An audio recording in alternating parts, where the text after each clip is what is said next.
Assalamualaikum warahmatullahi wabarakatuh. Perkenalkan, nama saya Intan Aurora.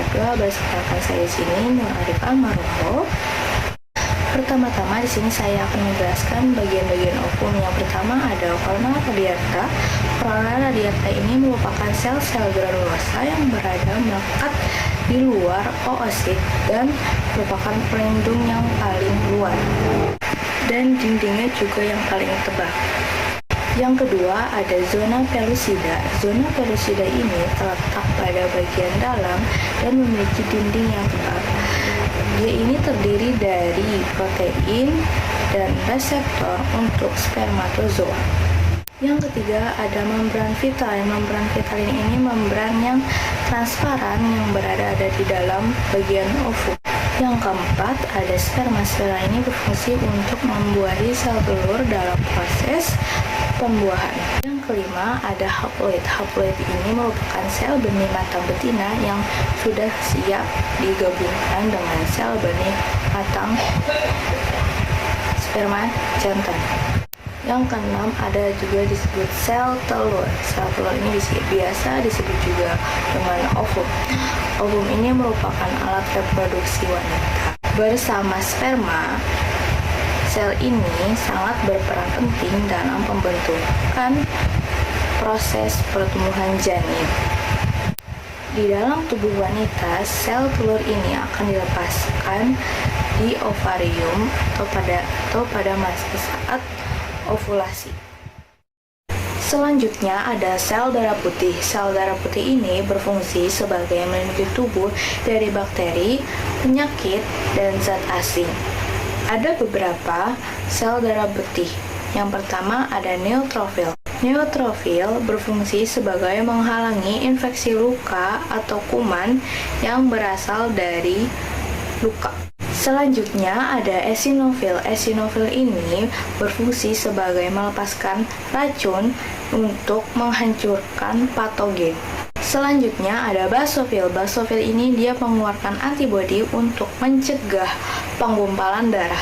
Selanjutnya ada monosit. Monosit ini dia memakan sel mati yang menyerang mikroorganisme dan dia ini jenis sel darah putih yang paling besar.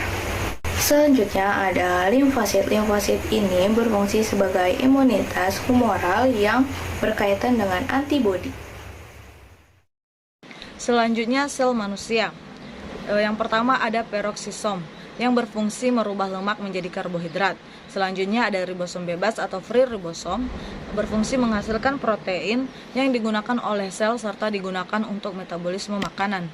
Lalu ada nuklear por, berfungsi sebagai jalan keluar masuknya zat dan bahan-bahan dari luar dan ke dalam inti sel. Lalu ada nukleus, berfungsi sebagai pusat perintah dan juga untuk mengontrol aktivitas sel. Lalu ada rok endoplasmic reticulum, berfungsi mengisolir dan membawa protein tersebut ke bagian-bagian sel lainnya. Selanjutnya ada ribosom, berfungsi menghasilkan protein dan melangsungkan sintesis protein. Lalu ada mikrofilamen, berfungsi dalam pergerakan sel, endositosis, dan eksositosis. Kemudian ada membran plasma, berfungsi melindungi sel agar isi sel tidak keluar, menjadi tempat beberapa reaksi seperti reaksi oksidasi dalam respirasi dan penerima reseptor atau rangsangan dari luar. Lalu ada Golgi kompleks, berfungsi untuk membentuk kantung vesikula untuk sekresi, membentuk membran plasma, membentuk dinding sel tumbuhan, menjadi tempat untuk memodifikasi protein, membentuk lisosom dan membentuk akrosom pada spermatozoa yang berisi enzim untuk memecah dinding sel telur. Kemudian ada ribosom bebas, berfungsi untuk sintesis protein yang difungsikan di dalam sitosol. Lalu ada vesikel, berfungsi sebagai organel pencernaan. Kemudian ada mikrotubules, berfungsi mengarahkan, mempertahankan bentuk sel, gerakan-gerakan komponen sel, dan membantu dalam pembelahan mitosis. Lalu ada lisosom, berfungsi untuk pencernaan intrasel karena mengandung enzim hidrolitik. Lalu ada centrioles sebagai proses pembelahan sel dalam bentuk benang spindle dan berperan membentuk silia dan flagella. Kemudian ada sel darah merah. Sel darah merah berfungsi membawa oksigen ke seluruh tubuh dan melepaskan limbah yang diidentifikasi sebagai karbon dioksida.